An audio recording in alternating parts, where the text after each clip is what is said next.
말씀 보겠습니다. 데살로니가전서 4장입니다. 1절로부터 8절. 데살로니가전서 4장 1절로부터 8절입니다. 아버지,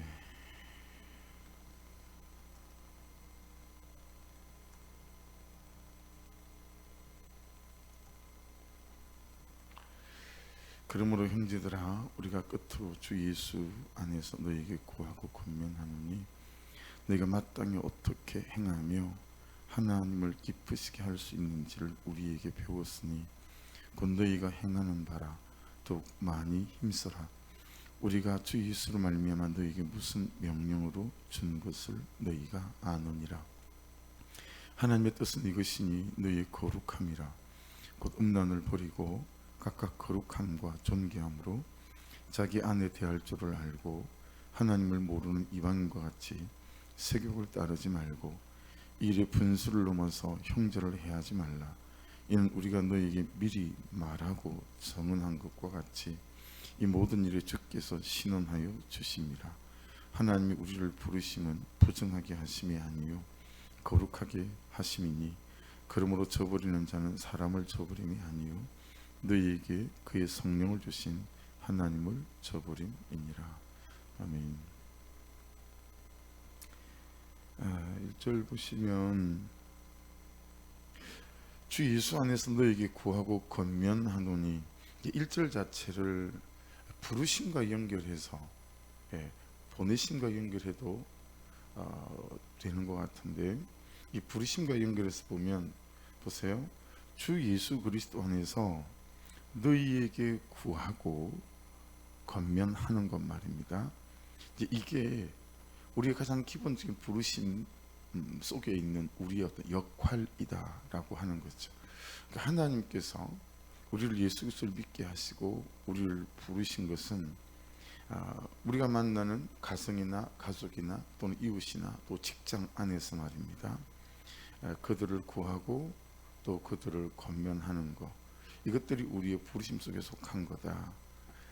너희가 마땅히 어떻게 행하며, 자, 이게 너희들은 이렇게 행해야 됩니다라는 말씀이 아니고 그 밑에 말씀과 연결해서 보면 내 살아가는 모습을 통해서, 사람을 상대하는 모습과 말하는 모습을 통해서 사람들에게 삶은 이렇게 사는 거예요 라는 것들을 보여준 거죠. 데살로니가서는 그런 말씀의 뉘앙스들이 많죠. 그러니까 입술로 전하는 말씀이기 이전에 내 삶으로 살아내는 복음, 그래서 그들이 내 입술을 통하여 복음을 듣기 전에 내 삶을 통하여 복음을 먼저 듣는 거죠. 그래서 너희가 마땅히 어떻게 행할 건지 내가 삶으로 보여줬지 않니? 이런 거니까 이건 어떤 우리에게 맡기신 모든 삶 속에 있는 대상들에 대한 우리의 부르심이라는 거죠. 그래서 여러분, 우리가 본질적으로 내가 너에게 이걸 맡겼다, 이 사람에게 이렇게 대해야 된다 라고 하는 각각에 대한 주시는 부담 이전에 예수 믿는 모든 사람들에게 본질적으로 있는 기본적인 부담은 뭐냐면 우리에게 대상에 대한 부르심이 있다는 거예요.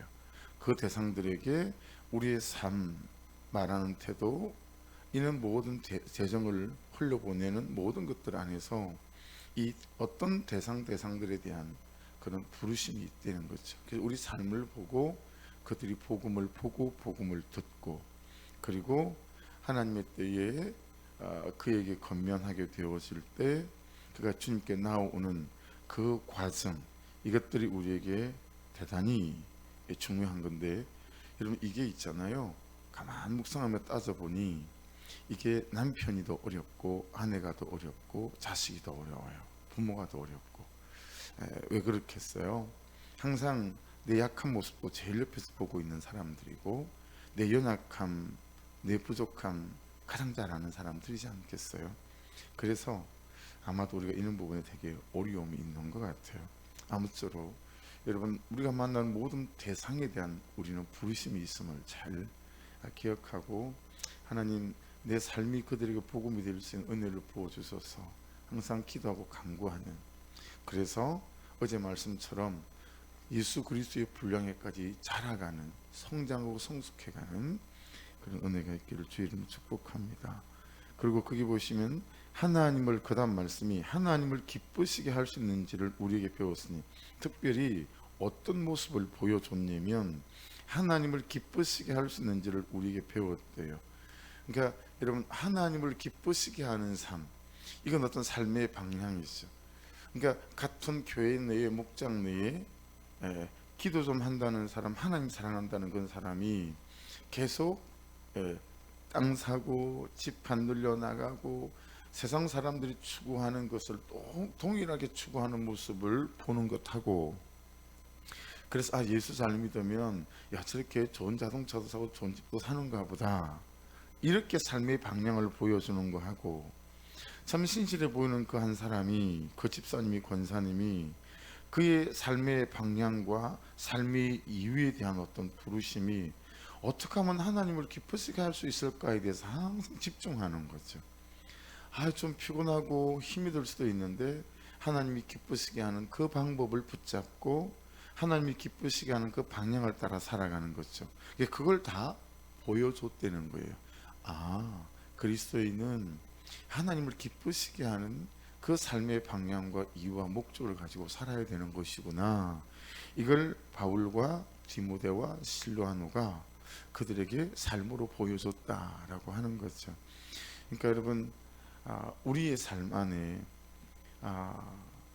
하나님을 기쁘시게 하는 그것이 삶의 이유가 되고 또 목적이 되고 방향이 되어지는 그 은혜가 있기를 주의 이름으로 축복합니다. 쉬이 간단하게 될 수 있는 일들은 아니지만 깨닫는 깊이만큼, 또 복음이 얼마나 나에게 주신 은혜가 큰지를 깨닫는 만큼, 그게 되는 만큼 여러분, 이 십자가를 지는 적용이 되고, 그렇게 되다 보면 하나님을 기쁘시게 하는 것이 내 부르심의, 그리스도인의 삶의 이유고 목적이구나, 이게 이제 되겠죠. 그렇죠? 그러면 굳이 그를 붙잡고 앉아서 말씀을 가르치고 하지 않아도 여러분, 목자를 따라 또 교회 먼저 믿은 선배들을 따라 그 뒤에 믿은 사람들이 그 걸음을 따라오는 그런 역사가 나타날 줄 믿습니다. 또 마지막 하나는 곧 너희가 행하는 바라 더욱 많이 힘써라. 여러분 보세요. 삶으로 그들에게 예수 그리스도를 믿는 게 얼마나 큰 기쁨이 있는지, 또 그래서 삶의 이유와 초점이, 추구하는 그 방향성이 어떤 것인지 그들에게 삶으로 이렇게 잘 보여줬더니 어떻게 하는 거예요? 이 사람들이 따라 사는 거예요. 그래서 곧 너희가 행하는 바라, 이미 그들이 바울 사도와 디모데와 실로아노가 보여준 대로 살고 있는 거예요. 정말 놀라운 거죠. 너희가 행하는 바라, 그런데 더욱 많이 힘쓰라 그랬어요.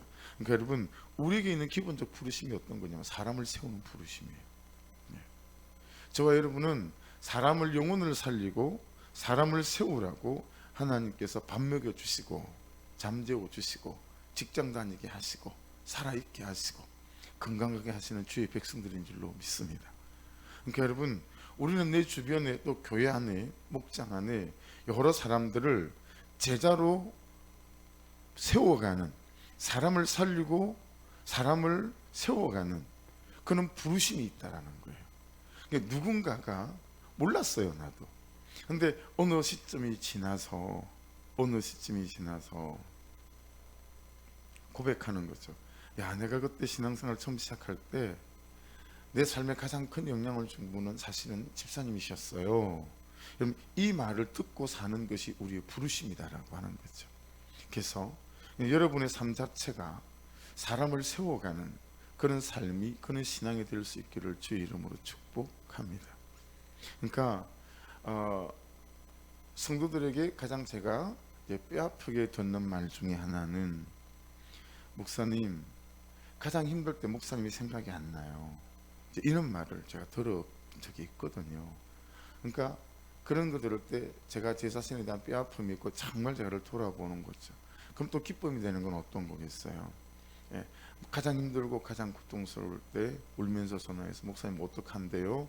라고 말하는, 이미 이 도시에 살지도 않고 저 몇 년도 지났고 다른 도시에 살고 있지만 그가 가장 공부하고 힘들 때 어른이고 남자고 여자를 떠나서 울면서 전화해서 자기의 삶의 고통과 죄의 현주소를 말하며 어떻게 해야 되지요? 라고 말할 때는 또 어떤 감격이 있고 기쁨이 있지 않겠어요?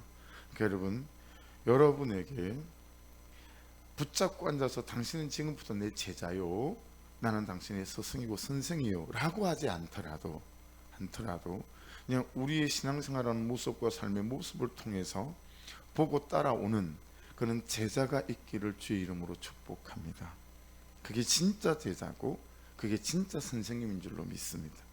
그래서 삶을 통해서 헌금하는 모습을 보이고, 삶을 통해서 교회를 어떻게 섬기는 것인지를 보이고, 하나님의 나라에 대해서 어떻게 충성하는 것을 보이고, 남편으로서 아내를 어떻게 사랑하는지를 보여주고, 또 아내로서 남편을 어떻게 존경하는지를 보여주고, 여러분 이런 모습 하나하나가 다 우리가 제자를 세워가는 부르심 속에 속해 있다라고 하는 것이죠.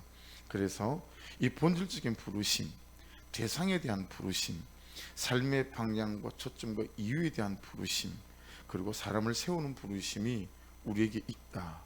그것이 순전히 삶을 통해서 말이죠. 그래서 이 말씀에 참 합당한 그런 저와 여러분의 인생이 되고 신앙생활 되기를 진심으로 정말 축복합니다. 이 말씀에 비추어서 여러분 하나님을 기쁘시게 해드리는 가장 좋은 마음이나 가장 좋은 삶의 태도는 무엇일까? 묵상 질문을 던지고 묵상해 봤어요. 하나님을 기쁘시게 할 수 있는 줄 우리에게 배웠으니 그랬잖아요. 그러니까 하나님을 기쁘시게 해드리는 가장 좋은 마음, 가장 좋은 태도는 무엇일까? 여러분, 내가 하나님을 기뻐하는 것입니다. 내가 하나님을 기뻐하는 것이다. 그러니까 하나님 그분 자체가 내게 기쁨이 되는 거예요. 예. 이것을 이루어 주시고 이 기도를 응답해 주시고 이것 때문이 아니고, 이거 어떤 것인지 아시잖아요. 근데 하나님 그분이 내게 기쁨이 되고 하나님 그분이 내게 감격이 되는 거죠. 그래서 내가 하나님을 기뻐하면 하나님이 가장 기뻐하실 줄로 믿습니다. 이것보다도 하나님이 우리를 기뻐하실 일은 없다 싶은 거죠. 만일에 우리가 이것만 가질 수 있다면 그냥 내 안에서 하나님이 너무 기쁜 거예요. 하나님 자체가 내게 기쁨이 되는 거예요. 이를 가질 수 있다면, 항상 가질 수만 있다면 더 어떤 것이 우리에게 보태어지지 않아도 지금 있는 이 현실 속에서 하나님을 가장 감격하게 할 수 있고 하나님의 가장 큰 기쁨을 드릴 수 있는 우리가 될 수 있음을 믿습니다. 그러니까 내가 하나님이 기뻐지는 것이 내가 하나님을 향하여 누리는 은혜라고만 한다면 이 얼마나 은혜가 있고 좋겠습니까? 여러분, 아버지 하나님 편에서 우리를 볼 때 하나님 편에서 기쁨이 되는 건 뭐겠어요? 앞으로랑 조금 방향이 다르죠. 아버지 하나님 편에서 우리를 볼 때 하나님 우리를 보니까 하나님이 참 기쁘신 거예요. 그게 뭐냐면 내가 기뻐하는 것입니다. 내가 하나님을 기뻐하는 것하고 두 번째는 내가 기뻐하는 것이죠. 내가 너무 기쁘고 감사해서 내 삶 안에서 이게 다른 사람과 다른 거예요. 그러니까 억지로 하고 종교적으로 하고 그런 게 없는 거죠. 그냥 하나님 자체도 내게 기쁨이 되지만 내가 너무 기쁜 거예요. 복음 안에 살고 예배 안에 살고 기도 안에 사는 것이. 이거 이해되시죠? 그래서 여러분, 그냥 하나님이 여러분의 기쁨이 되시고 하나님이 기쁨이 되어졌더니 그 다음 순서는 반드시 우리에게 어떤 역사가 나타나냐면 그냥 정말 아무것도 없고 별 것도 없는 인생인데 내 삶이 기쁨이 있는 거죠. 기뻐지는 거죠. 다른 사람이 볼 때 저 사람이 뭐가 저렇게 기쁘고 저 사람은 감사하고 좋대냐. 근데 그 비밀과 비결을 그들이 어찌 알 수 있겠어요? 그렇죠? 손에 무엇이 쥐어서 그런 게 아니고 내가 하나님이 기뻐져서 그런 건데, 이것이 하나님께서 참 우리를 보시고 기뻐하는 것이고 또 고마워하시고 감격해 하지 않으실까라고 하는 것입니다. 그런데 오늘 본문 말씀을 이렇게 쭉 읽어보면, 묵상해 보면 이 하나님을 기뻐하는 기쁨이 저장되어 있는 창고가 나와요. 이 하나님을 기뻐하는 기쁨으로 내 존재 안에도 기쁨이 넘치고 내 삶 안에도 기쁨이 넘치게 하는 기쁨의 원천, 이 기쁨의 재료가 오늘 본문 안에 있어요. 이게 무엇일까? 3절에 나오는 거룩함입니다. 3절에 보세요. 하나님의 뜻은 이것이니 너희의 거룩함이라, 이렇게 말씀하고 있습니다. 이 거룩함은 여러분 기쁨의 원천이기도 하고 자유함의 원천이기도 합니다. 그 숱한 세월 해왔던 죄로 인해서 내가 나를 정죄하는 죄책감의 포로에서 자유케 될 수 있는 거, 이게 거룩함이지요. 그래서 거룩함은 하나님을 위해서 하는 것이 아니고 내가 나를 위해서 할 수 있는, 내가 나에게 해줄 수 있는, 내가 내 존재와 내 삶에 줄 수 있는 가장 좋은 선물이고 선한 것임을 묵상 중에 깨닫게 되었습니다. 그러니까 여러분, 우리가 금을 캐러 다닐 일이 아니고 이 거룩함을 캐러 다녀야 되겠구나. 어떻게 하든 이 거룩함을 캐러 다녀야, 여러분 이 거룩함 때문에 우리에게 하나님을 기뻐하는 기쁨의 원천도 공급이 되고 또 내가 나에게 줄 수 있는 가장 좋은 그런 선물도 된다라고 하는 거죠. 그러니까 본질적으로 부패하고 빈틈이 없는 죄인이라 복음을 믿음으로 말미암는 완전한 거룩함을 이루거나 소유할 수는 없지만, 말씀이 말씀하시는 대로 성령 주시는 부담을 따라 내 신앙의 순전함과 삶과 시간과 공간과 감정과 생각의 거룩함을 방해하는 그 무엇을 그만두는 만큼, 버리는 만큼, 던져버리는 만큼, 안 하는 만큼 여러분 우리는 자유해질 수 있다 믿습니다. 단언컨대 사람이 가질 수 있는 하나님이 주신 선물 중에 거룩함보다 더 좋은 것이 없고 거룩함을 이루어가는 순종보다 더 강력한 무기는 성도에게 없음을 깨닫게 되었습니다. 그러니까 스마트폰을 안 하기 위해서 1시간 안 하는 목표를 세우는 건 유치부 어린아이들이 세우는 삶의 목적이고 내 거룩함을 이루어가는 방법이라고 봐요. 하지만 거룩함이라는 기쁨의 원천, 이 자유함의 원천, 이 하나님을 기뻐하고 또 내가 기뻐지는 이 감격 속에 살아가기 위한 이것이 여러분 이 목적이 되면, 여러분 1시간 안 하고 있는 것들은 우리에게 너무 쉬운 것이 될 수 있다라고 하는 것을 깨닫게 되어진다라고 하는 것입니다. 데살로니가 교회를 보면 되게 칭찬을 많이 하세요. 굉장히 장점이 많은 교회인 것 같아요. 근데 이 데살로니가 교회가 잘 못하는 게 뭐냐면 이 엄란인 거예요. 이건 그들이 살았던 삶의 배경과 환경을 잘 살펴보게 되면 이제 알 수 있는데요. 이거 한 가지만 더 나누죠. 시간이 돼서 이 1절 말씀을 통해서 우리가 붙잡게 되는 두 가지가 있어요. 1절 말씀 안에서 하나는 우리가 있어야 된다라는 것입니다. 우리가 뒤 말씀 해석을 보면 어쨌든 이 교제가 자체가 나오는 데가 우리들 교회잖아요. 그래서 말씀 해석이 그 공동체의 복음의 어떤 부분보다 공동체나 또는 우리라고 하는 이런 부분에 좀 이렇게 연결해서 해석한 것들이 있어서 좀 그런 부분들은 좀 이렇게 피하는 편이에요. 제가 볼 때 제 스스로는 그렇긴 하지만 이 말씀 안에서 보게 되면 우리가 있어야 된다. 어떤 우리인지 보시면 말씀대로 말씀을 따라 하나님을 기쁘시게 하는 그는 먼저 된 우리인 거예요. 그래서 바울과 실로아노와 디모데가 여러분 그렇게 하나님을 먼저 알고 복음을 먼저 하고 예수님을 먼저 아니까 그들의 삶이 복음이 되어져서 그들의 삶을 따라 그들이 따라오잖아요. 그러니까 여러분 생각해 보세요. 우리 지금 여기 7이거든요. 이 새벽에 우리 7명이 목장 안에서 교회 안에서 우리가 먼저 된 자로서 말씀을 따라 하나님을 기쁘시게 사는 먼저 된 우리로 잘 서 있기만 해도 여러분 이 교회는 우리 교회에는 우리 목장들에는 놀라운 일이 일어나게 될 줄로 믿습니다.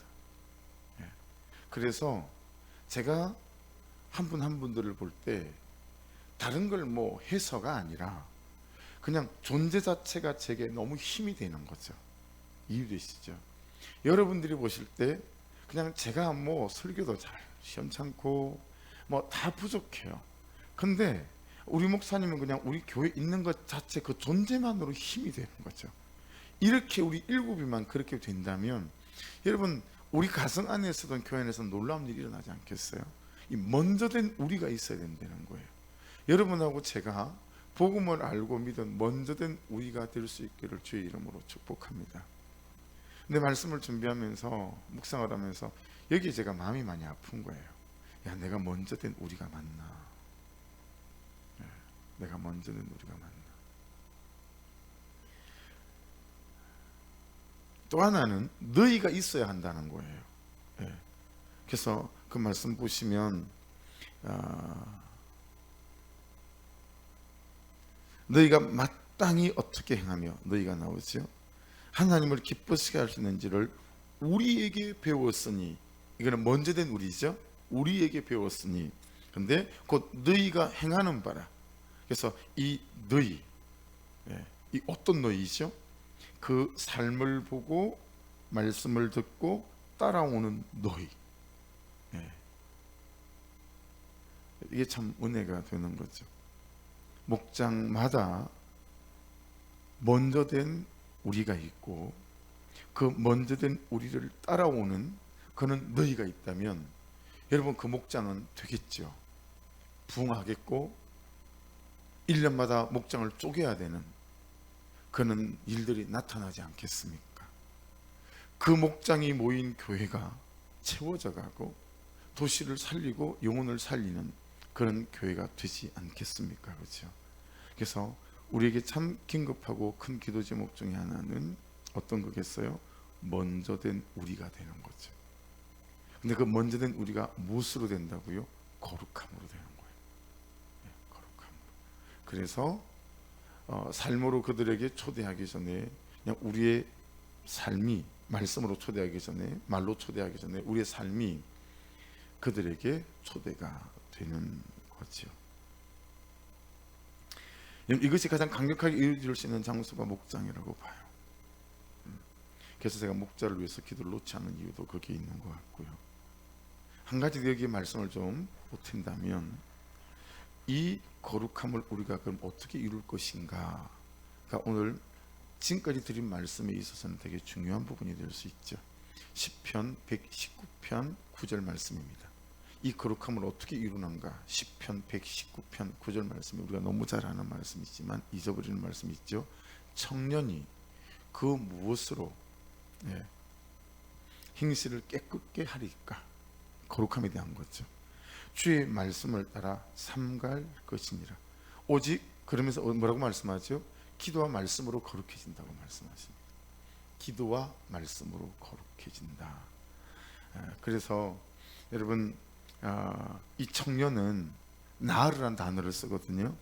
그래서 단지 청년을 말하는 게 아니고요, 종이라는 뜻이에요.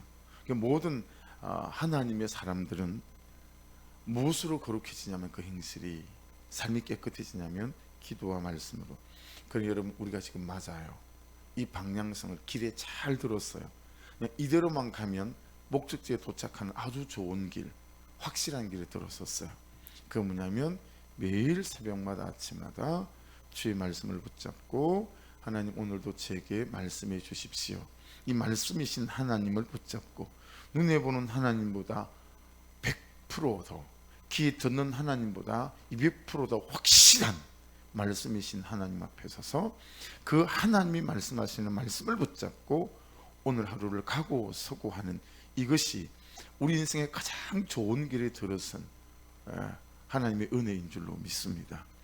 이 말씀을 따라가다 보면, 여러분 이 말씀을 붙잡고 기도하다 보면 우리가 거룩해지고 그리고 먼저 된 우리가 되고 우리의 삶을 보고 따라오는 너희가 있는 그런 목장이 되고 교회가 되어져서 이 도시의 복음화를 이루어 나가는 그런 교회로 성도들의 한 사람 한 사람의 삶으로 세워져 갈 줄 믿습니다. 말씀 붙잡고 기도하십시다. 하나님, 오늘 말씀처럼 우리에게는 대상에 대한 부르심도 있고 삶에 대한, 또 삶의 이유에 대한 부르심도 있고 또 사람을 세우는 부르심도 있는데 이것을 이루는 것이 거룩함이라고 했는데, 그래서 정말 하나님 자체가 내게 기쁨이 되는 것도 내게 거룩함을 통해서 되어지는 일들인데, 하나님 정말 금을 캐러 다닐 일이 아니라 이 거룩함을 캐러 다니기 위해서 날마다 말씀과 기도를 통해서 거룩함을 캐내는, 그런 거룩함을 캐내는 광부들이 되게 하여 주옵소서. 이것이 오늘 묵상 제 설교 제목입니다. 하나님, 내가 거룩함을 캐내는, 말씀과 기도로 거룩함을 캐내는 강부 되게 해주셔서 먼저 믿은 우리가 되게 하시고, 그래서 내 삶이 우리 교회 목장 내에서 참 내 삶을 따라오고 싶은 많은 제자들을 만들어내는, 아버지 그는 사람을 살리고 세우는 부르심에 합당한 인생이 되게 하옵소서. 우리 기도하시고, 김정열 씨와 그 가정, 이원숙 집사님 예배하지 못한 게 여러 주가 됩니다.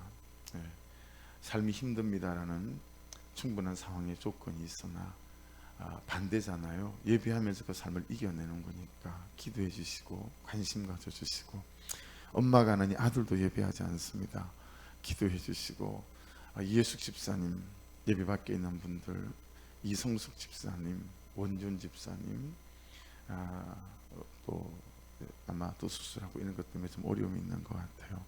예배하지 못하는 그런 분들 올려드리며 기도하고, 믿지 않는 남편들, 자녀들을 위해서도 기도하기를 원하고, 새로 오신 분들 예수 그리스도를 인격적으로 경험하는 역사들이 있게 도와주시고, 먼저 된 우리들을 많이 붙여주시고, 그래서 그들이 아버지 말씀을 따라 삶을 따라오는 너희가 되는 은혜가 있게 하옵소서.